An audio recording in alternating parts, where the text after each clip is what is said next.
Hey, Vinyl Community, it's Glen Kellaway. It's Tuesday afternoon, and I'm here with my good friend, Sam St. John. Hey, Sam, Howdy, Glenn.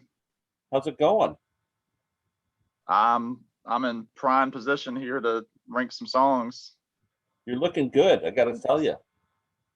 Hey, I've got to clean up a little bit for the Glen Kellaway channel. I gotta tell you, I dig the haircut. I'm jealous of long hair because I had long hair when I was a kid, and it bothers me that I'm bald. And then you had the hair going, and I really liked it, but you look pretty sexy with the shorter Oh, too. whoa, Tell well, you. I'll take that. Yeah, it's actually it's about time. If I'm gonna keep it short, it's about time to smooth it out on the edges there. But thank you very much for those Yeah, words. yeah. For sure. You're like the sex symbol of the VC. Hey, that should be my new tag on my Yeah, channel. it should be. Yeah, Yeah. I'll put it on a calendar. So today we are going to celebrate John Prine. What other way to say it is than that? The great John Prine. Indeed. I know we're both huge fans, and we're going to kind of talk about how we were introduced to him and what he means to us, and then we're going to rank our favorite 10 John Prine songs. And that was very difficult to come up with only 10. And yeah, I think that's about it, right? That's Yeah, the I think so. I think so. so. Tell me, why don't we start with how you got into Mr. Prine and any thoughts? Yeah. Well, as always, thank you for the invite for another episode of the Glenn and Sam show. As I've seen people are starting to call it that in the comments, I like which I that. like. The I Glenn and like it. Sam So show. We're good. yeah, it's always a privilege because we have similar tastes in a lot of our music, and Mhm. yeah, this is one that I've been wanting to do for a while. I think even like when we were talking about doing Dylan when we did our first series of episodes together, we were talking about John Prine, and yeah, so I'm happy to do this. In terms of my introduction to John Prine, I'll have to give full credit to my mother, who is a big Prine fan. She saw him a couple different times in her youth, during her college days. He came around here a couple different times. I think she ended up seeing him 3 times during his lifetime, and all 3 different shows that she saw. And there he is, Handsome Johnny, as he was called. Um, I know one time my mom and I were both at a Barnes and Noble, and this was probably, I don't know, I'd say every bit of 10 years ago. We were just looking kind of like at the bargain CDs, and she found the 1970s greatest hits Prime, which came out. It had all of his hits in like those first 3 or 4 albums, and well, hits if you want to call them, they're John Prine hits. And so we listened to that a lot. And I remember I remember being younger. I mean, even I was in my late teens, and I was thinking, like about half of these I like, and the other half are just nah, because I like the acoustic stuff. Um, but then like stuff, with more like, electric guitar and that sort of thing. I was like, I don't know. I prefer just the acoustic stuff, and kind of didn't think much about it. The first few songs were okay, and then uh, I would say fast forward several years. Again, I didn't think much of him, and I started seeing him pop up more and more with artists that I was getting into at the time, especially like the Avett Brothers that I like a lot. And I know that Prine opened for them at Red Rocks probably in Really? 2017 or so, and Scott Avett came out and did a few songs with them. It was just Wow. John and Jason Wilbur, his guitar player, and then the bassist. And then Scott came out with his banjo, and they kind of did a little quartet number of a few songs. And so I started watching a lot of YouTube videos of Prine live. And so I was watching a lot of just him sitting acoustically, young Prine, old Prine. I was finding different things, and I would see different covers. I would say probably a turning point for me for Prine was I saw Old Crow Medicine Show in 2015. It was a couple weeks before I started my senior year of college, and they were at an outdoor park about 45 minutes from my house, and they had just been part of the Broken Hearts and Dirty Windows tribute album for John Prine, which I knew nothing about. I didn't know what that line represent. I didn't know anything about that album. I knew Old Crow, and that's who I was going to go see. And they did. So their opener was a fellow by the name of Jesse McReynolds, who was part of the bluegrass duo Jim and Jesse. Yeah. And he's still alive. He's the oldest living member of the Grand Ole Opry. Wow. And he did a cover of John Prine's song Paradise with his opening set. And then later on, Old Crow and the boys, they did their version of Angel from Montgomery, which they did on the Broken Hearts and Dirty Windows tribute. And so I remember I listened to Paradise, and I was like, that's pretty, like, I like the sound of that, because it's just a simple sounding country bluegrass sounding tune, which is all in my region. Almost. And so I started looking up, Paradise, and I looked up different covers of it. I found John Denver's version. I listened to his. That's the version. I think that's the version my mom knew first, because she was a huge John Denver fan, and that was the version she knew first. And then she went into Prine. I might be mistaken. I'm sure she'll correct me because she watches these videos. I'm sure she'll correct me on when she got into Prine. But irregardless, I got into that song a lot, and I think I started playing it on guitar probably the following year, just in my dorm room in college. And again, that's about the extent of my Prine knowledge. But then I started really digging into YouTube. I started hearing stuff like Spanish Pipe Dream, I don't know, Far From Me, just all sorts of things. I was watching interviews with John Prine. And I really started digging him, and because I was getting into that more folky, I was getting into Dylan and early Tom Waits and that sort of thing, and really, Prine was right there with those guys. And then, again, I knew his hits. Then I really got into the Tree of Forgiveness album, which came out 3 years ago. It ended up being his final album, and I swallowed that album up. I mean, I loved every second of it. I'm like, how on earth can this album come out like this? Like this album shouldn't be this good. I mean, he doesn't have anything to prove. He's John Prine. He's been around by that point for 40 years, 45 years. And like they released a couple of the singles. I'm like, good grief, that's good. And that's poignant and sad. I mean, it's got every mark of a John Prine album on it. And so from there, it was off to the races. I was listening to that album. I was going backward. We got the first album became full rotation in my house. I picked up Sweet Revenge shortly thereafter and listened to that album quite a bit.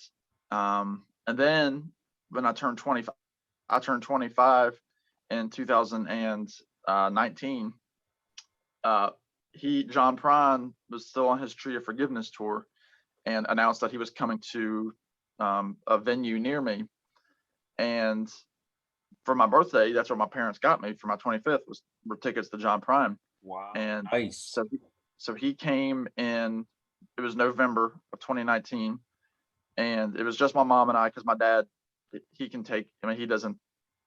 not fully involved in John Prine, so he was fine by staying at home. So mom and I went, and again, this was her third time seeing him, I believe. And we had really good seats. They were on the floor. It was like a little 2,000, 2,500 people venue, and we were on the floor level. We weren't up in the balcony or anything like that. So we could see John Prine pretty well. And So we saw the show. He did probably 3/4 of the Tree of Forgiveness album, and then of course his, the stuff that he's known for. He brought his opener back out. I can't remember the name. I know his opener played the songwriter Blaze Foley in a movie called Blaze, and they did the song Clay Pigeons together, which John Prine did in the 90s. We're in the early 2000s, and so they did a duet together of that song. And then at the end, before he came back out for the encore of Paradise, he sang his song Lake Marie. And his thing toward the end of his life was he danced off stage during that song. He put his guitar down, kind of danced around it like a totem pole almost, and went off stage. And then, something about that moment when he danced off stage, and if people know at all what John Prine looks like, especially when he was toward the end of his life, he had bad throat cancer from years of just chain smoking. And so he had a tumor removed, which caused his neck to lose a lot of strength. So he kind of kept his head tucked in like the last 10 years of his life. So here you see this old man, stocky, short, goofy looking man with his hair, sticking up and wearing his full black suit. And he's dancing around this old guitar, and the band's just killing it playing Lake Marie. And he dances off stage just real slow as they're just jamming. Something at that moment for both my mom and I, we were both kind of misty-eyed seeing him do that. That sounds really poignant. Of course, again, this is November of 2019. Wow. And again, he was about the last living person on my have to see bucket list of concerts. Yeah. And so I was more than happy to see him. I got a little bit of cell phone footage. It's kind of grainy, but I have it. And so I was like, that was really, really, really good. Because he does part of the show, 6 songs, probably just him, and with his guitar. And then, I came home. Of course, I was full invested in a Prine for another month at least, playing guitar, nothing but John Prine, listening to John Prine covers. And then, a little, a disease, a virus came around early in 2020. And, he was one of the first casualties of notoriety that passed away as a result. Part of it due to his intense smoking and cancer that he had, and he was put on a ventilator and passed away. And I remember sitting on my back porch playing. I think I was playing a John Prine song, and I remember my mom came out, and because we've been following John Prine, and I was like kind of in a poignant mood because we knew he was on a ventilator. But she came out outside. It was dark, and she came out and broke the news that he had passed away. And I remember just sitting, just kind of staring off, like at my feet, just looking through our screen porch, kind of out into the dark, and thinking, this is serious stuff that we're going through here. And the fact that it took somebody like John Prine, who there were talks was working on a new album. I know he ended up releasing a song posthumously called "I'll Remember Everything." That was beautiful. That he was, excuse me, he was planning on releasing as a follow-up to the Tree of Forgiveness, and it's a beautiful song. I think it won a Grammy for Song of the Year, like the Americana, or like an Americana award. But since then, I've really invested into his catalog. I bought this little box set, which I did a video on a long time ago. It compiles the first album through Storm Windows. It's called Crooked Piece of Time. Yeah. And it's the Atlantic and Asylum record years. And it's a really nice set. It's got all the it's got all the albums kind of like in their original, like There's Sweet Revenge. It's got them like in their like gatefold. They're really tiny print because like they were like copied from the record and just shrunk. But it's a neat little set and it was a cheap, it was $50 for, I don't know how many albums that is. 7 albums, and then a nice booklet. That's a good package. That's my in short, that's my John Prine. Of course, I don't write a lot of songs, but when I do, I like to write them kind of in the vein of John Prine. He's probably the number one inspiration for me on how I play guitar, how I pick, and where I put my capo up and down the neck. And I would say over anybody else, even over Dylan, I'd say John Prine is my number one guitar influence. Wow, that's interesting. So yeah, I love the man. I miss him. You know, I never knew him. I saw him the one time. It ended up being one of his last 9 or 10 shows. So a couple of the songs that he sang that night ended up being like the last time he did them ever. Wow. So that made me sad when you told that. I almost yeah, a tear in my eye when you told me how described how he was on the stage and how he but again, danced off. It was a beautiful night. His wife was there. They all came out to do Paradise. The full band, the opener, they all came out. You know, had the lights on. Everybody was kind of swaying back and forth. It was a packed house. You know, people my age up to, you know, people in their 80s, you know, watching John Prine. So it was really a neat night. And I'm glad I got to see him. I hate, of course, you get greedy. You wish you could have seen him more. I know you have, but yeah, I miss him to death. And but I'm happy to keep playing his stuff and doing things like this to keep his memory alive. His death hit me hard. It was a hard one. It was really sad. Yeah. I was the same as you. I mean, I knew he was really ill and was battling this, and he was on a ventilator, and it didn't look good. And then to hear the news that he just couldn't fight it. I mean, after fighting, you know, cancer and, you know, just shitty way to go for him. Unreal. Yeah. Too bad. I miss him a lot still. Wow, that's pretty cool. I was fortunate to discover John really early because I had a really good friend who moved to Chicago and taught school down there. She married a guy from Chicago and taught school. And so she would come back every summer. We had family cottages across the road from each other. And I'd always spend my summers at the cottage, and I'd wait for her to show up, and I'd see her drive up, you know, from her trip up, and we'd talk about music and stuff. And she was turning me on to John Prine before, like in 1970, 71, just going, this guy, like, you know, she was really into the folky thing, and she said, you know, he plays in the clubs and he plays these really cool songs, and he's a mailman, and you know, telling me the whole thing about him. And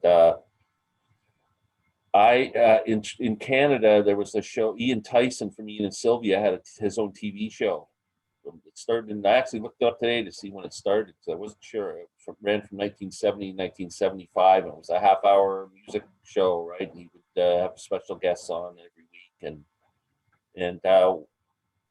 I'm sitting there not long after she told me about John Prine, and I turn it on, and who's his guest but John Prine? I go, wow, I got to see this. So I watch it, and he sang Sam Stone "Hello" in there, and oh man, it was just like, oh my God, these songs are incredible. I mean, there's a hole in Daddy's arm where the money goes, and the song about old folks, "Hello" in there. Man, right away it was just like, man, this guy's amazing. And I was trying to think back of where I saw him first, what venue. I can't remember. I cannot remember where I saw him first, but I saw him so many times. I saw him at Massey Hall countless times, and there was a venue in Toronto called the Ontario Place Forum. It was like a stage in the round. The stage it evolved, and he was just by himself with his guitar, and the stage would slowly revolve. By the time the show was over, it'd probably go around 3 times. And I saw him there a few times, and I don't know, I can't even think all the venues. And I saw him in Calgary, Alberta, with Steve Goodman, with the double bill, and that was John and Steve Goodman were best friends, and another both from Chicago. My biggest John Prine experience was when I had a cousin, Paul, who I've talked about. He's kind of like my Siamese twin blood brother, especially when it came to music. And we were both such huge John Prine fans. And Paul was away, and I was staying downtown Toronto at his apartment, and I was working for the Mariposa Folk Festival, and John was going to be there. And one thing I regret is we went to a party, the Mariposa party, the night before the festival weekend started, and the performers were just starting to come into town. And one of the guys that I worked with, he says to me, "I'm going to the airport to pick up John Prine," and I could have gone. And I, Oh, well, that bugs me that I didn't do that. But for yeah. the weekend, I knew I'd be seeing him, and I took my cousin's CD, the first album on CD. I took the inside cover thing with me to get it signed for my cousin. I knew he'd be so happy to have that, and so I got to see John and talk to him, and I asked him, "Would you sign this CD cover for my cousin?" His name's Paul. He signed it to Paul and all that, and he looked at it and he goes, "This is the first time I've seen this." Like, he hadn't seen the CD release of his first album yet. Wow. So I was the first one to show it to him. That's cool. That's And cool. he looks at it and he goes, he starts laughing because it was one of those cheap ones. You know, they make those CD covers and it's just like a fold over and there's no extra information. There's no pictures. There Yeah. was nothing. It was just the Yeah. front cover, songs on the back, and open up. It was really bad. Yeah. And he was making a big joke. He just thought that was so funny that it's so shabbily on the CD. That's awesome. But yeah, he was you know, he was a nice man. Like, he was just so humble and full of fun, and just kind of the way he was on stage, right? Like one thing that really endeared me to him was he would play a song and people would recognize the words and people would just have such joy in their faces while he was playing his songs. And after the song, he would kind of just have this big grin on his face and shake his head and rub his hands through his hair and just like look like he's so amazed. He never got over the amazement that people appreciated him so much, I think. Yeah. Yeah. Which was really charming. It was really, really made him. He's a lovely man. He just Yeah. was. And man, the songs. I mean, you just go. You could, if you ask somebody your favorite John Prine lyrics, for people to know, you can just do a million of them. You know, it's Yeah. like you repeat so many. And the other good thing about those songs is they're simple. They're simple songs in terms of chord construction stuff. So now you're a pretty good finger picking guitar player. You're pretty accomplished at that kind of stuff. I'm not. I'm a banger. I'm just kind of like, you know, just strum the chords. But you can get away with playing John Prine songs, strumming chords, and Yeah. singing a million of them. It's so much fun. Like, they're just Yeah. fun to play too. Yeah. Yeah. So yeah, he just he's family to me in a way, because like my whole family loved him. Like, I'm talking extended family. My cousins, my kids are fans. All my cousins were fans. All their kids, all my cousins' kids are fans. Like, it just keeps going on and on. And there was many times where he would play in Toronto and we would all go. There would be like 10 of us all related going to Wow. so it just reminds me, that's how I always say John's family to me. Yeah. Yeah. Yeah. That's a great story. Yeah. I don't yeah, he's I can't think of another artist deaths like it. I mean, John Lennon, when he was tragically killed, it's you know, that was had the biggest impact on me probably in my lifetime when it came to a musician, losing a musician. But John was a close second in terms of just sadness for losing such a great man. Yeah. Yeah. That was me. Tom Petty is still number one, but Prine is probably a close two. Yeah. Yeah. Those three were really, yeah, really tough. Yeah. Yeah. But yeah, so anyway, but we're going to celebrate We his are. music. We are. Yeah, so we're going to count down our favorite Tom Petty, John Prine Yeah. songs, one at a time, back and forth. Top our 10 songs. Maybe we should do some honorable mentions too. I don't know if you want to save them till the end, or do you want to? Let's do it. Save until the end after we're done. If you got a couple that you Okay. go, damn, I wished I could have put this on the list too. Maybe we'll save those. Yeah. Yeah. Yeah. Yeah. I can do it. So yeah, let's get started. One thing I didn't do is count how many albums did John have out. Did you check how many studio albums he released? I'm going to say 4, 7. I don't Probably have around that number. 10, right? I'm going to say there might be 10 or 12 out of. I I don't think there's- it's a little bit. I think it might be closer to 14. Yeah. 6, 7. Yeah, because he had kind of had a resurgence in the 90s into the 2000s. A couple of cover albums, but Yeah. I'd say yeah. I don't want to give an exact number, but Yeah, but in it's that around range. there over a career spanning from 1971 to 18. 2000. When did His Tree of recording, When did yeah, Tree of Forgiveness come out? his recording career from 1970 to 71 to 2018, Yeah, and then performing up till 2019, yeah, it's crazy. early 2020 maybe. Yeah. Wow. Yeah, very cool. Okay, so if you want to get it kicked off with number 10. Yep, number 10. I'll jump right into it, and it's a favorite of mine on guitar from the second album that he put out, Diamonds in the Rough. Song "Souvenirs." Just the open. I mean, just he takes his time getting into the. Yeah, that's a better picture. He takes his time getting into the song with just that intro of the melody. Just the opening line, all the snow has turned to water. Christmas days have come and gone. It's just about leaving behind memories in your life. My childhood souvenirs. Just using souvenirs as a reference to growing up to. Memories that can't be bought. Yeah, and he made up a word. He made up the word "boughten,"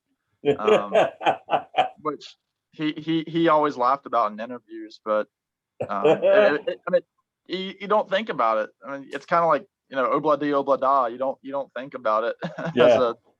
as a word that you think it's always existed and that you can use it. But That's it funny. works. Yeah. It works for that song and that song only. But yeah, it's just a beautiful song. I had a bunch that I tried to squeeze in for number 10, but I had to put this one in the cut. And I love it to death. Souvenirs. Wow. That's a killer song. Oh, my number 10 is a very cool song, kind of funny. He did it with guest artists. And I only have it on this live album, John Prine, in person and on stage. Do you have this one? I do. Yeah, it's a great live album. Great. A lot of duets. In spite of ourselves. When he does it with Iris Dement. Yeah.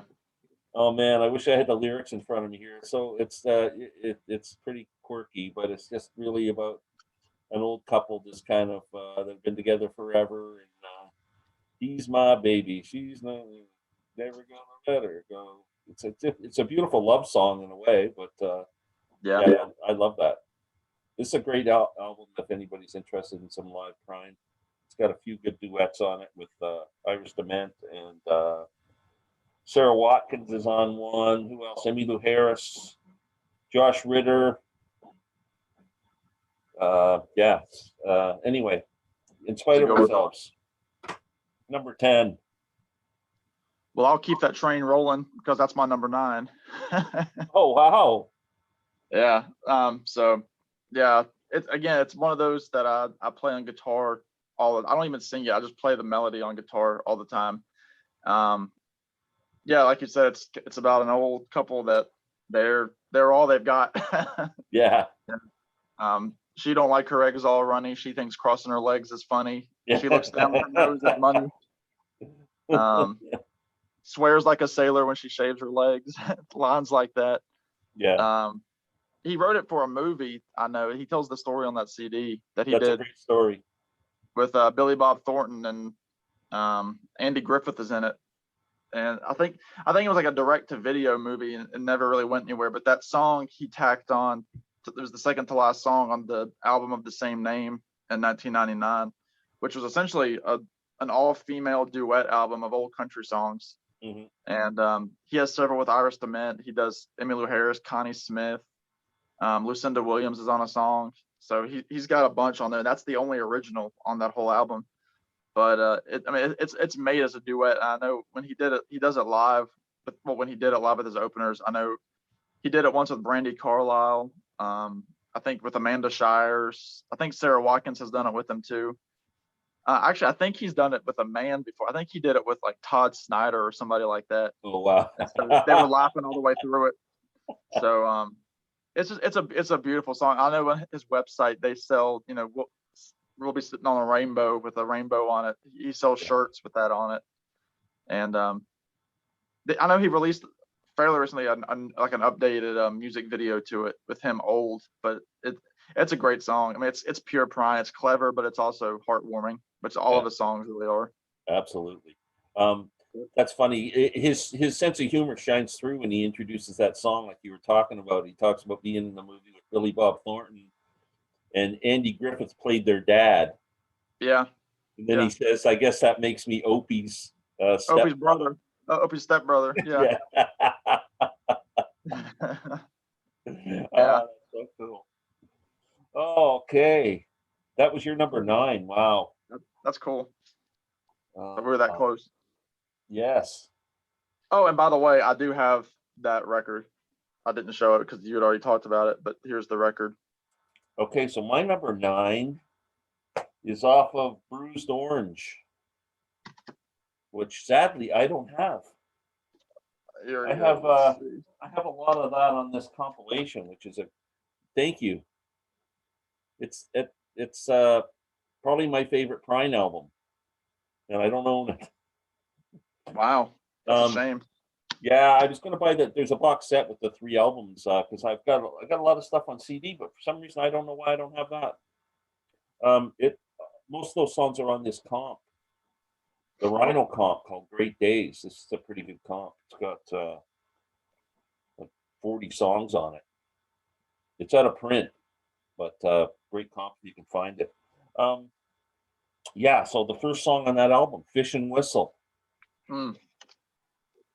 Now, the reason I picked it mostly because it's a song that just resonated with my whole family. We all used to sing it together, and everybody just loved that song when we'd be around. And the kids were small and stuff. Like you play Fish and Whistle, they'd all pick up on it, and it's just a great freaking sing along, happy song. And yeah, Fish and Whistle. They use that a lot. That I know after he died, oh boy, his record company put out a documentary through YouTube, and I think they use that song a lot during it. Oh, really? About his life, yeah. Oh, wow. It's streamed for about a week, and then they took it off. So hopefully one day they'll release it as a DVD. That'd be nice. Yeah. Yeah. Wow, that's cool. Good song. Wow. That's my number 9. And that took me a while to figure that out. Those bottom 2 took me a while to settle.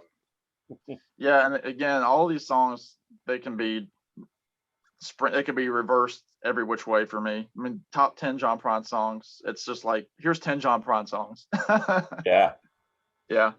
So, again, this is the first John Prine album that, like, after I got in the Tree of Forgiveness, I just mentioned it earlier. Sweet Revenge, which is his 3rd album, which is the coolest picture. I mean, there you go. He's all in his denim, smoking, in his car, and on the back cover, he's kind of like he's on the shore. And I mean that's John Prine, and you'd see him working at the garage or having some pancakes, out at some breakfast dive bar. But the song that I'm picking from this album might surprise you. I'm going to pick Christmas in Prison off of that album. Great song. Which I mentioned during my stories. That was one of the songs that he did. I think it was the last time he did it when I saw him live. And it was crazy. He must have had like a request prior to the show. Because again, this was early November. This is like the first weekend in November, and he's singing Christmas in Prison, which a lot of people aren't singing Christmas songs live that early. I mean, it's on the radio, but live concerts, they're not doing that. Because I remember he sang it, and then he said, "Merry Christmas," into the microphone. And it was like, November 9th. It was Christmas in Prison, and the food was real good. We had turkeys and pistols carved out of wood. Yeah, I dream of her always, even when I don't dream. Her name's in my Your name's on my tongue, her blood's in my stream. Yeah. Yeah, but come to me, run to me, come to me now. We're rolling, my sweetheart. We're flowing by God. Yeah. It's just a lonely song about some guy. I mean, what's a lonelier place than Christmas in prison? I mean, Christmas, you're supposed to be with anybody, even even just sharing a booth with somebody at a restaurant. You need somebody on Christmas Day, and Yeah. to be in prison on Christmas, unless you've been there, I mean, you can't imagine it. And I mean, he makes it humorous. They play it on a lot of like the around Christmas time here. They'll play it on like the Americana station during their Christmas show, and it's one of those again that I play on guitar all the time. And it's just one of those melodies that it's like it's always been there, which is the case with most of his songs. And I think it's a beautiful song. I love it to death. So that's my number 8. Wow, great pick. I didn't. That wasn't one of my choice, but now that you mention it, I'm going, damn. That's a good song. Yeah. My number 8 is again off of Bruised Orange. It's a title song. Bruised Orange, Chain of Sorrow. My heart's in the ice house, come hill or come valley. Like the long ago Sunday when I walked through the alley on a cold winter's morning, or the church house just to shovel some snow. Yeah. It was kind of a true story. He was talking about things he remembered an altar boy getting hit by a train, and he was just kind of all these images from his days. Yeah. Were in the song. It's Yeah, he sang that. He sang that when I saw him. Yeah. Did he? Yeah, it's a beautiful song. Yeah. Yeah, that's my number 8. Very cool. Or is it? Was that number 8? Okay, I just screwed up, but I'm gonna make it number 8 now. It was actually supposed to be number 7, but now it's number 8. Okay. Do you want to give this? Do you want to No, give the other one? The other song, they're pretty even. Okay. So I'm good. All right. Well, yeah, 7 and 8, but it's on the same parallel. It's on the same thing. All right. Yeah, that was your third song that you've mentioned, so that would be number 8. So that moves me to number 7. This is an album I don't have, but you might have, and I don't have it on any. Well, I guess it's on that live album you showed earlier, so you can show that. Number 7, From the Missing Years, All the Best, from 1991. I think it's just a beaut. Again, so far all the songs that I think all the songs that I've got on my list are like go-to songs for me on my guitar. That's part of the reason I picked them. And All the Best, just I love that intro with the guitar. It's beautiful. And I want to say he sang it when I saw him with the opening act, they together. But it's one that's been covered. It's just, I wish you love and happiness. I guess it's about breaking up, but kind of getting rid of the chip on your shoulder, saying, I'll move on. I wish you nothing but luck. If you fell just like I did, you'd walk around the block just like a little kid. Yeah. I don't know. It's one of those songs that when I hear it, I feel sad. I mean, people go through breakups all the time, and it's one of those where, you do wish the best for somebody, but you kind of think, maybe their best could have been with you, kind of deal. You always have like that second thought. It's been covered a couple times. I know Zach Brown, the Zach Brown band have covered it before. I think as a bonus track on one of their albums, and they do a really faithful job with it. And it's just one of those songs that it's just like John Prine. He'll sing you a song like Christmas in Prison where you're kind of smiling, and then All the Best, and you're like, good grief. Yeah. You get hit hard. So I love it today. It's just a fantastic song. I love it. Love it. John always sings to the common man. Like it's always like everybody can relate to his songs. Yeah. Yeah, for sure. That's what makes him endearing, I think. Wow, that's another great choice I never thought of. Okay, I'm going off the same album again, Bruised Orange. Hold it up. Wow. The last song on the album, Hobo Song. That's a deeper cut. Now that's a song I play on my banjo, but not really because I play. not because it's a banjo song, just because that's the instrument I use to accompany myself on it. Yeah. And yeah, it's kind of a romantic song of riding the rails, you know. It's tell me where have all the hobos gone to? I see no Yeah. fire down by the rusty railroad tracks. And a lot of people sing on that. Like they have like the hobo choirs, how they're listed Yeah, on Jackson the credits. Brown. I can't remember who else. There's a bunch of them if you look. I know Yeah. Sam Bush is on that album somewhere too. Jack Clement is on there, Cowboy Jack. Mhm. That's when they were getting involved with one another. And I know John Prine ended up doing a tribute with Jack for Jack Clement. But Yeah. yeah, there's a lot of people on that. I think Steve Goodman Yeah. was on there. Yeah, I absolutely love that song. So that's my number 7, which was going to be number 8, but they're on the Tomorrow it same could album. be.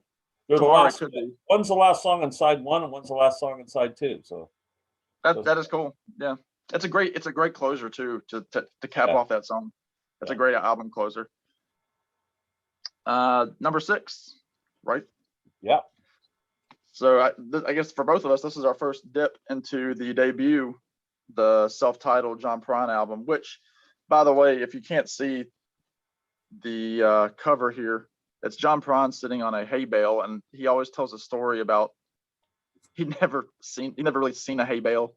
The record company just said that he fit that image, so they set him on that hay bale. So he always hated that front cover because he was from Chicago, the Chicago suburbs, and they didn't have hay out in Illinois. No. But my number it's number 6 is, we just mentioned it earlier, Sam Stone. Just what a lonely song. And I know he talks about, what's the loneliest line? Like when do you know that you've lost all hope? And that's when you say, Jesus Christ died for nothing, I suppose. Mhm. Which I know that line offended a lot of the evangelicals at the time, because they just took it at its literal worth. But when you listen to the song, that's just, you're losing hope. You can, it just means like, what else do I have to lose? If this is how bad it is, and I guess he died for nothing because I'm no hope anymore. Yeah. Because I know there's a famous story of Johnny Cash wanted to do this song, and he went to John Prine, and of course, John Prine grew up with Johnny Cash, and Johnny Cash was a hero. Like, Johnny Cash wants to sing one of my songs, and Johnny Cash at this point had turned his life around with drugs and everything, and had kind of become born again. So he didn't want to sing that line, so he switched it to Daddy must have hurt a little. Daddy must have hurt a lot back then, I suppose, which I think he did when he was on his TV show in the early 70s. Well, one of his specials later on, I guess. It wasn't the TV show. And I remember, because like that line is essentially and what that song is about. And the song is about a Vietnam vet who came back and got addicted to painkillers because he was wounded. He had some shrapnel in his knee, is the story in the song. And I remember John Prine said, there is nobody else on the earth that I would let change that line except for Johnny Cash. Yeah. He said Johnny Cash is the only one who could sing. And Johnny Cash, I think, had a moderate hit with it. Really? I've never heard Johnny Cash's cover of that. It's exactly what you would think would sound like. It's very good.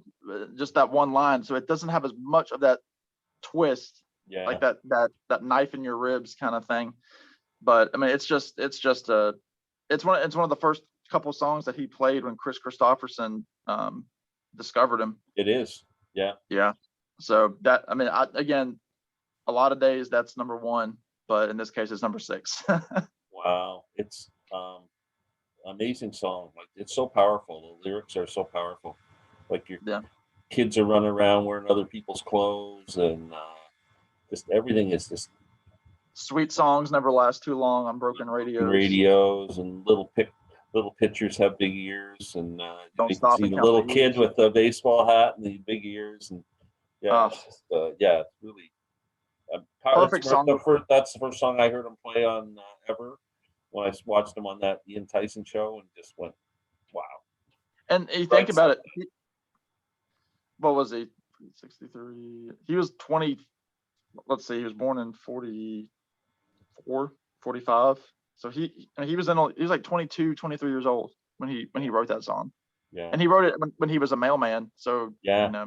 he had been singing it before he recorded it. It's amazing. On the back of this album is Chris Christopherson's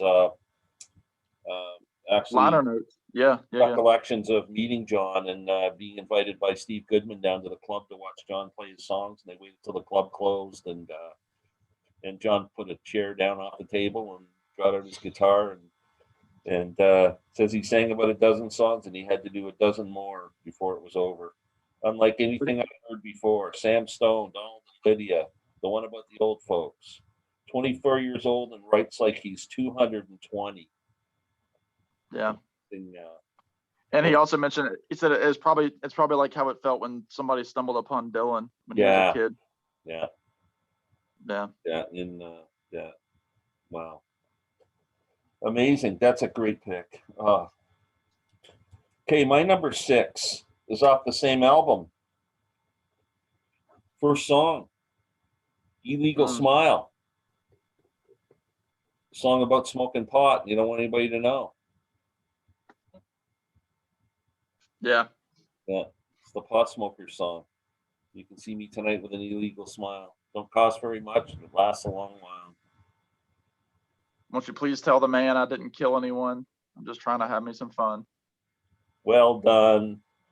Hot dog bun. Your sister's My in sister's in that. And I love when he did it live. Sometimes he would extend that out. Like you and I got to get together one time and just sit and sing John Prine songs for a night. That would be have great. A ball. Yeah, Illegal Smile. That's my number 6. Good deal. Yeah. Let's see. All right, number 5. Let's stick to the same album here. Different song, but on the more poignant side. So this just shows that first album. He opens with Illegal Smile, and then on side 2, this song appears, and it's Far From Me. Oh. Which it's one of those songs. So there's a video from a Canadian YouTube channel. I think you might know it. It's called House of Strombo. Yeah. George Strompolopoulos. That's his name. Yeah. John Prine does a 45-minute set in his basement, and there's like 50 people, from in their 20s, 30s, 40s, and one of the people is Gordon Lightfoot is in the audience. I don't know if have you seen this? I haven't watched it. No. And John Prine tells us, and you can tell John Prine, I guess that day he had a cold because he drank water a lot, and you could hear his voice was scratchy. But he's singing the song Far From Me because he remembers, of course, Gordon Lightfoot was already becoming Gordon Lightfoot when this first album came out. And he remembers singing Far From Me, and Gordon Lightfoot essentially giving him, props and saying he had chops and that sort of thing. And so he dedicates that to Gordon Lightfoot that night. And, this is during John's last year or so on Earth. And they keep zooming into Gordon Lightfoot, who of course is frail. At that point, he was already about 80 years old. Mm-hmm. His eyes are closed singing the song. And the sky is black and still now on the hill where the angels sing. Ain't it funny how an old broken bottle looks just like a diamond ring? Diamond ring, yeah. But it's far, far from me. And you can see Gordon, his eyes are kind of watery. And here's John Prine in his early 70s singing to Gordo in his late 70s. These two guys that came up together kind of in the folky scene. Yeah. John in the US and Gordon up in the north. And it's just it's such a sad song. It's just about, a question. He's singing to a woman that he's waiting for at the diner. She's closing up the diner, Kathy. And like the last verse, they're driving home. And, we hadn't gone far in that beat up old car, and I was prepared for the worst. He says, a question ain't really a question if you know the answer to. She laughed with me, but she waited just a second too long. Mm-hmm. So it's like that. She's playing the part of loving him, but she's like, it's not there for me anymore. Yeah, it's done. It's far from me. And again, it's just one of those songs where before you even start it, you got to put your heart on the table and just let it bleed. Yeah. So that's my number 5, Far From Me. Wow, that's great. That is awesome. So I talked to somebody. It might have been Bobby Gass. I don't know if you ever watched Bobby Gass's channel, but I think one of those. It might have been telling me he saw John Prine at the Riverboat in Toronto, which was we had our own village up in Toronto, Yorkville, which was like Haight-Ashbury. Toronto's Haight-Ashbury, Uh-huh. not on the same level, but that's where Neil Young live at the Riverboat and Joni Mitchell played. Like it was just a place where the folk club where everybody played in the '60s. And I'm pretty sure he told me he saw John Prine there, and Gordon Lightfoot would have played there a lot. So I imagine John Prine and Gordon Lightfoot probably crossed paths a few times. Many times. Yeah. In those early days. Yeah. Wow, very cool. Okay, so what am I on? Number 5? Number 5, yes, sir. Okay, now it's funny. I'm picking a song and I'm showing it on here. Okay. It's called Mexican Home.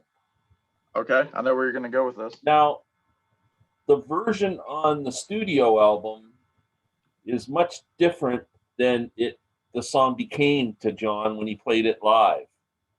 It became much more of a slower, kind of sad kind of a song, and I love that version.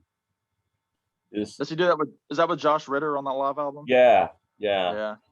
And I just love that version, and I'm pretty sure it was written about John's father passing away.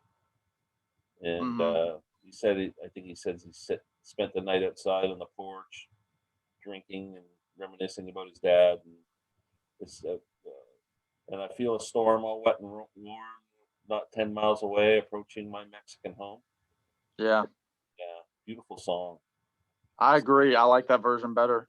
Yeah. So if it was just the version off the studio album, it wouldn't make my top 10. But the way he changed it, and I'll bet you John wishes he had have recorded it this way originally. Yeah. Because it turned out to be just like the perfect song. So I'm going with Mexican Home. Good choice. All right. I think, all right, number 4. And again, I'm throwing it back to that first album. This was I guess this is probably, this was usually his go-to closing song, just about his whole career, Paradise. We talked about it earlier. And it was tough for me to put it, and probably the reason I put it as number 4 and not number 1 is just because I play it a lot. Yeah. And I play it studio versions. I play it on my guitar. Like if people want me to play guitar, one of my first songs that I go to is Paradise, because I've got the lyrics and the chords memorized, and I don't have to worry about finding something. So I'll start with that, and then I'll move to things that I have to actually work on. So it's again, it's about his growing up years, and his parents were from Kentucky. Yeah. Again, he was really raised in Illinois, but they would go back to Muhlenberg, Kentucky for summer vacation.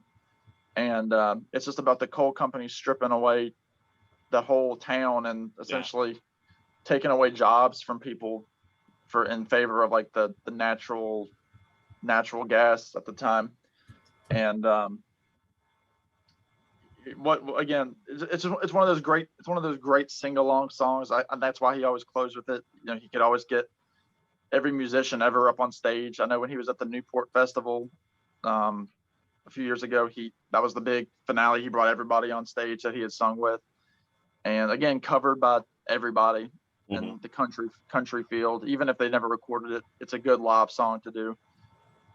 But what's really poignant about it, and it's a great story song too, for just like 3.5 minutes. One of the lines is, when I die, let my ashes float down the Green River. Let my soul roll on up to the Rochester Dam. I'll be halfway to heaven with Paradise waiting, 5 miles away from wherever I am. And it's an actual town called Paradise in Kentucky. So he's not even referring to heaven, but it works perfectly, the play on words. Mm-hmm. But I know when he passed away and was cremated, part of his ashes were sent down the Green River. The rest of them, his wife has Fiona, but they sent a bit of his ashes down the Green River. That's a cool story. I didn't know that. I thought it was beautiful. Yeah, that they did that. Mm-hmm. That is beautiful. So wow. It's a perfect. It's number one. As far as I'm concerned. But in this case, I've got that's where it is. It's number 4, but it's number 1. Any other day. And where the air smelled like snakes and we'd shoot with our pistols, but empty pop bottles is all we would kill. Yeah, he said he had an uncle or a cousin or somebody that said that you knew, like when it was snake season, that you could smell them in the air, and so they would go and hunt snakes. It was just one of those old country sayings, You know what's funny is that we're sitting here doing this video and we can recite these lyrics of his songs off the top of our head. Yeah, you couldn't have done that with Dylan. I couldn't do that with Dylan. No. If I've listened to Dylan all my life, and if you ask me now to start reciting songs off the top of my head, I'd have a hard time. And it's like quoting, these words come to me like just a part of me. It's unbelievable. Yeah, I was gonna say it's like quoting Shel Silverstein versus like James Joyce. Silverstein is made for the common person, but but it doesn't make one of them better. No. It's just or more artistic, but it's a great art that he had. Yeah, amazing. Wow. So my number 4 is from, I think, first album as well. Again, this album is just full of this whole album could just be top 10. You could just pick all the songs off of this and we're good. Yep. Angel from Montgomery. How many versions of this has there been? Amazing. And the one he does with Bonnie Raitt did it by herself, but there's a lot of recordings with them doing that together, and they did a great version. The last band I was in, we had a female lead vocalist in her, and I used to do it and trade off the verses. Just a beautiful, beautiful song. I saw him once, and he said he dedicated it to an old woman who lived in by the Alamo. Something to do. He mentioned something about the Alamo. A woman that he met, he kind of based the song on or something. But just a beautiful song. Make me an angel that flies from Montgomery. Yeah. Yeah, gorgeous. Wow. Yeah, that's my number 4. And probably his most well-known song, I would say. I would say.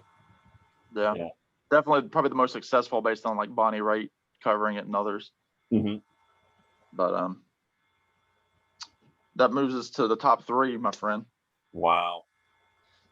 And you've mentioned this album a bunch already. I haven't mentioned it yet. I've just shown it. So heading back to Bruised Orange.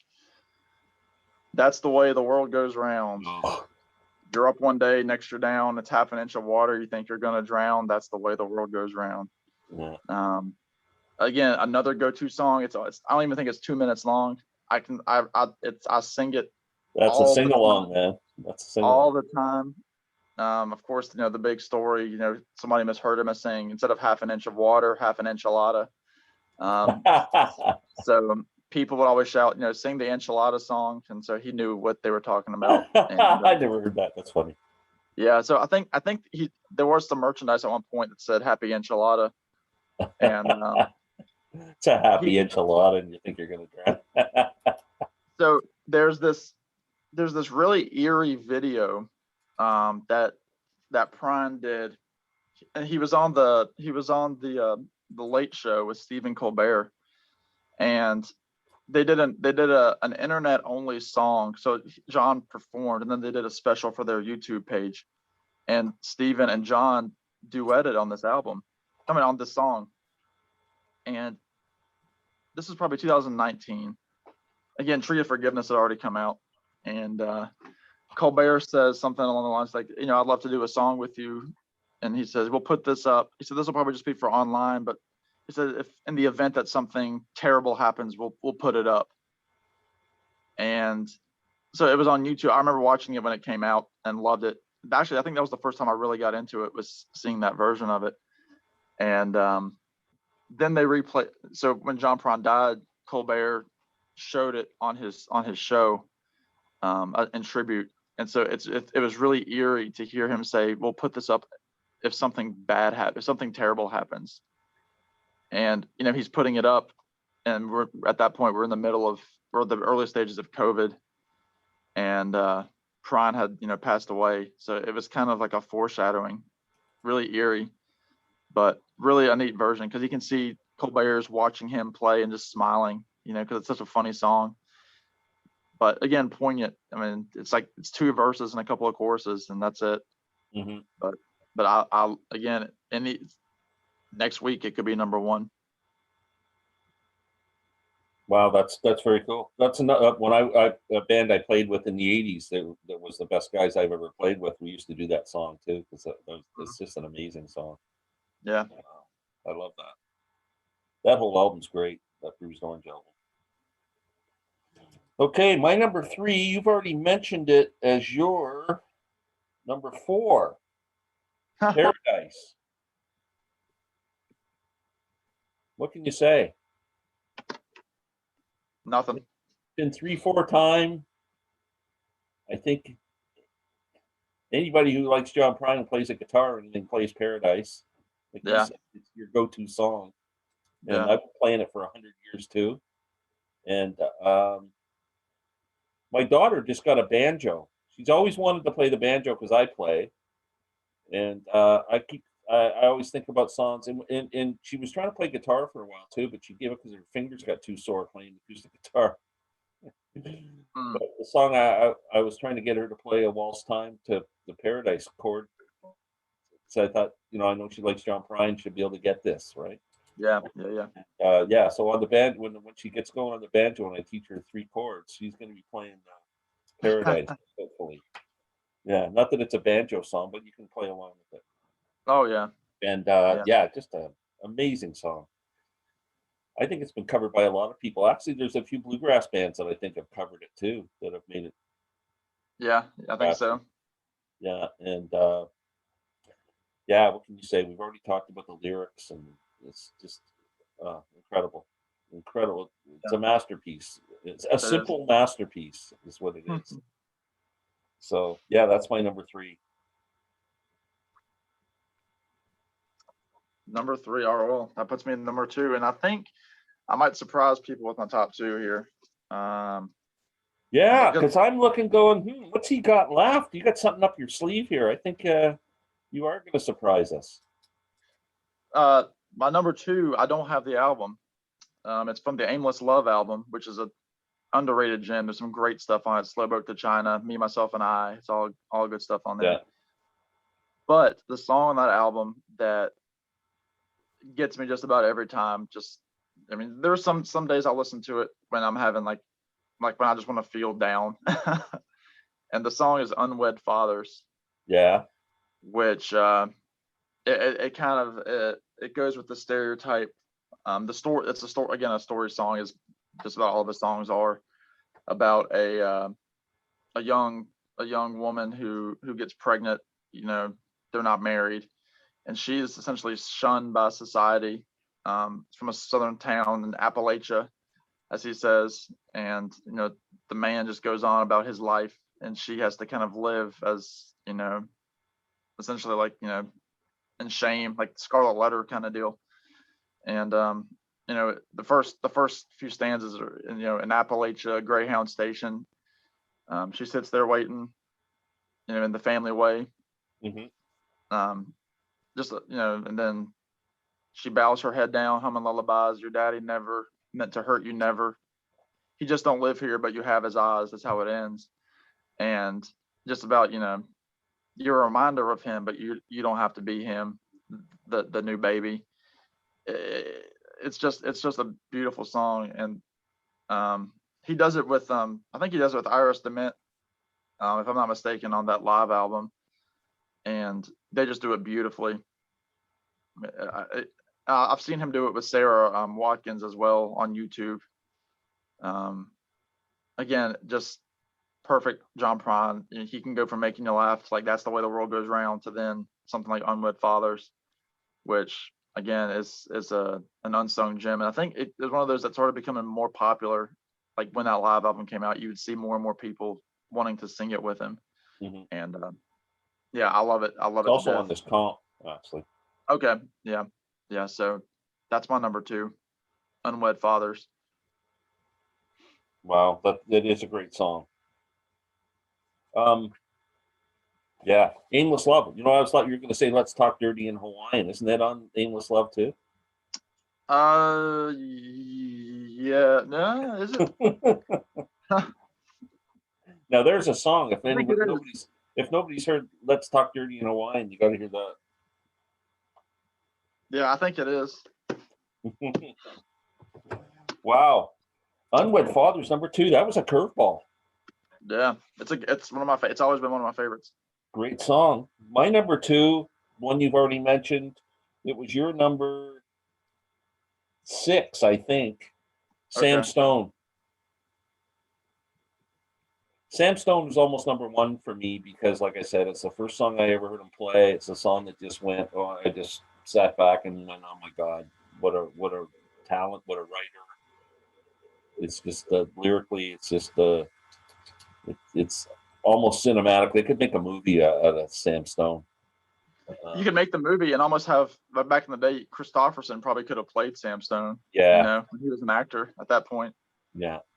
So Yeah. just amazing. You know, the Vietnam vet coming home, getting addicted to drugs, and there's a hole in Daddy's arm where the money goes, and then the kids having to run around in other people's clothes, and then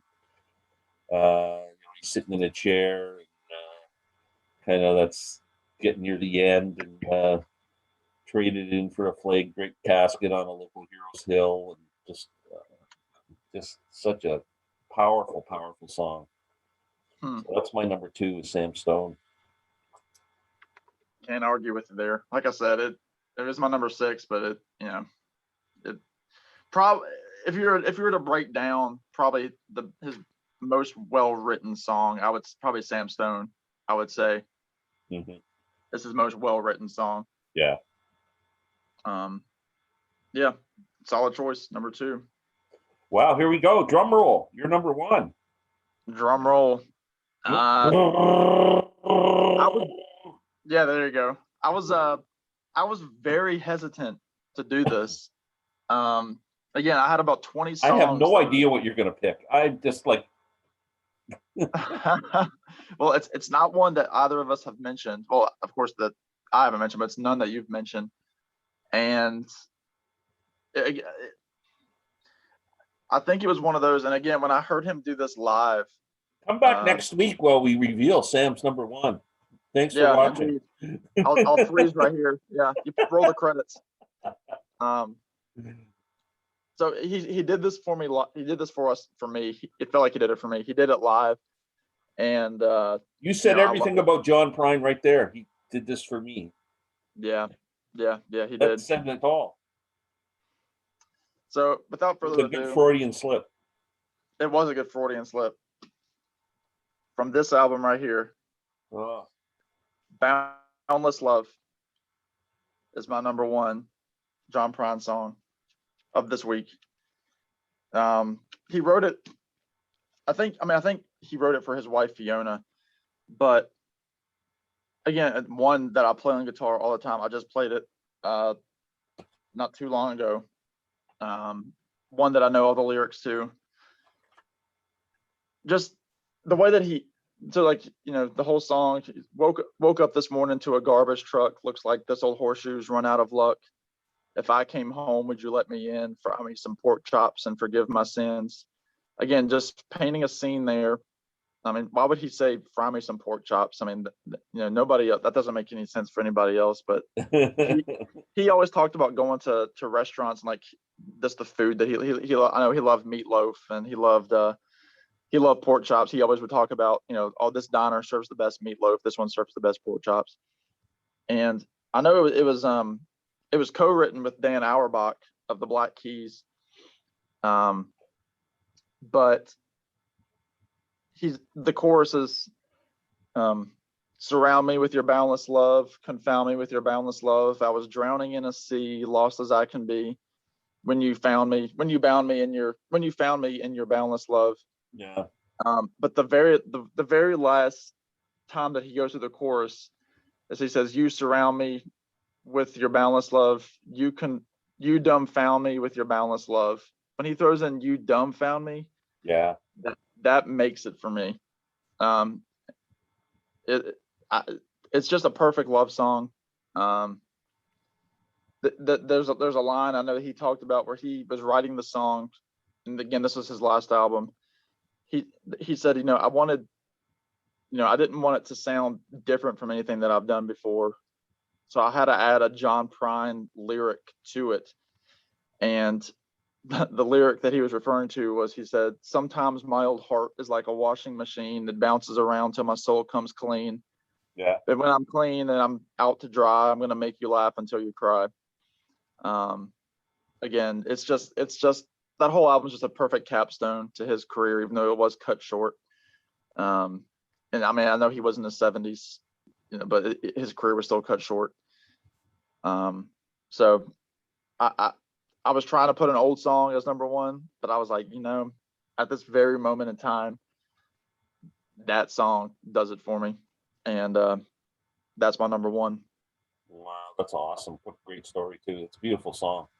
When you think about it, I know it wasn't his intention, but has any other artist made a goodbye album like this before? Can you think of this being kind of like the end of the road? Not quite, no. So good, and even lyrically kind of, especially like When I Get to Heaven, obviously was the last song. Last song on the album is When I Get to Heaven. Yeah. And the last one recorded for the album too, I think. Yeah. Golly. Yeah. I can't think of another artist who passed away and left us with something like this. Yeah. Even when they knew they were going, Amazing. All right, my friend, number one. Okay, my number one, it was the first one you mentioned. Wow, okay. Souvenirs. Very cool. Yeah, I just absolutely love that song. And I'm telling you, the times I saw him live with Steve Goodman and they played that song together, I know there's recordings of them doing it together. Steve Goodman was you think John Prine was a good finger picker. Steve Goodman was freaking a genius finger picker. And when they would play that song together, oh my God, they would do harmony guitar parts kind of, and then the vocals. Oh, just that's amazing. If you get a chance to hear those two playing that song together, it's I mean, just I don't know. I know John Prine was always kind of hesitant about his guitar playing because he wasn't a lead guitarist, but I know he talked about playing guitar. He said he would be fine if he just had the top three frets on a guitar, that he could do anything that he wanted with the top three frets. Yeah, and three chords. Didn't he say when you need the fourth chord, kind of a waste of, like, he kind of made jokes about, the fourth chord is just kind of a waste. Yeah. It did him all right using that method. Oh yeah, he did good. He was very effective. Yeah, but lyrically, Souvenirs is my favorite song, and I asked my daughter Andrea to give me her list of her top 10, and because I said I was doing this video with you, she hasn't sent it to me yet. I said, "Would you please send it to me before we do this video?" Because I was interested, but I told her Souvenirs was going to be my number one, and she said that would be hers too. So yeah. So like, I sat down anyway. Very neat. Yeah, amazing. Wow. I could go on. I wish we could talk about a million other John Prine songs. Have you got any in the top of your head that you just kind of go, damn, that I wish I could have, I wish. Well, yeah, I've got, I mean, I'm 10 songs more into 10. Yeah, on my notepad, I can read through the ones that I've scratched through, and one of them, Back to the Tree of Forgiveness, Summer's End, which was I I knew I only wanted to put one from Tree of Forgiveness on there, but Look at that. I don't know again, if you can see it. The bottom one of my thing. Right? oh yeah, look at that. Summer's End. I scratched it out. It was my number 10. But yeah, I mean, it's just, again, another perfect, closing song for his career. Come So on, I'm home. Come on, home. You don't have to be alone. yeah, I won't go into detail. Just some songs if y'all are still watching and want to make a playlist here. Another one was Donald and Lydia, Dear Song, Abby. you know what that song's about, right? Yeah, Masturbation. yeah, yeah, but also about just like it's kind of like that war song, kind of a Dear John situation. Yeah. A little bit too, but yeah. John said it was. He jokingly. I don't know if he jokingly said it was about masturbation. It was the end of it. It was like they made love in the valley. They made love in the streams, and really they made love 10 miles away. 10 miles away. Kind of their fantasies. Yeah. The fat girl Lydia sunk deep in her fat. He sang that when we saw him live, but that's on there. Dear Abby from Sweet Revenge. Illegal Smile was on mine. Spanish Pipe Dream. The late John Garfield Blues. Oh, great song. Please Don't Bury Me. And the last one I had written down was Grandpa Was a Carpenter. Wow. Yeah. Two more great songs I like to sing. Please Don't Bury Me and Grandpa Was a Carpenter. They're both fun songs to play. Yeah. Hello in There, song about the old folks. Yeah. Sins of Mephisto, the first song from Missing Link or Missing Years, the Missing Link from the Missing Year. Summer's End, which you mentioned. Lake Marie. Do you like Lake Marie? Yeah. Whoa, whoa, whoa. Yeah. Like I said, that's the song that he was singing when he danced off stage, and so I've got a wonderful memory with that song. Yeah. Far From Me, you mentioned that earlier. Just an amazing song. Yeah, they're the ones that I had mentioned. But I could go on, yeah. Like you mentioned late John Garfield Blues. Yeah, there's so many. Donald and Lydia. Yeah, Donald and Lydia almost made my top 10 too. I was trying to figure out how to squeeze it in. Yeah. But yeah, wow, this was great. I was really excited doing the Monkeys one with you, and that's my favorite thing I think I've ever done on YouTube. And cool. This is right up there with that. Really, I like to hear that. It's been an emotional hour. Yeah, for sure. Hope y'all have stayed with us. Yeah. Wow. Incredible. Very cool. I don't know what else to say. I'm kind of speechless now. I feel kind of happy and sad at the same time. Yeah, I guess I'll just say, if you don't know John Prine, because I know he's not big and especially you don't see him talked about a lot in the vinyl community. He's not in the classic rock vein. He's not in the country vein. If you like songwriting, if you like anything by Dylan, if you like early Tom Waits, if you like John Hyatt or any of those types of guys, Townes Van Zandt, listen to some Prine. Just start with these songs, or if anything, just start with the first album and branch out from there.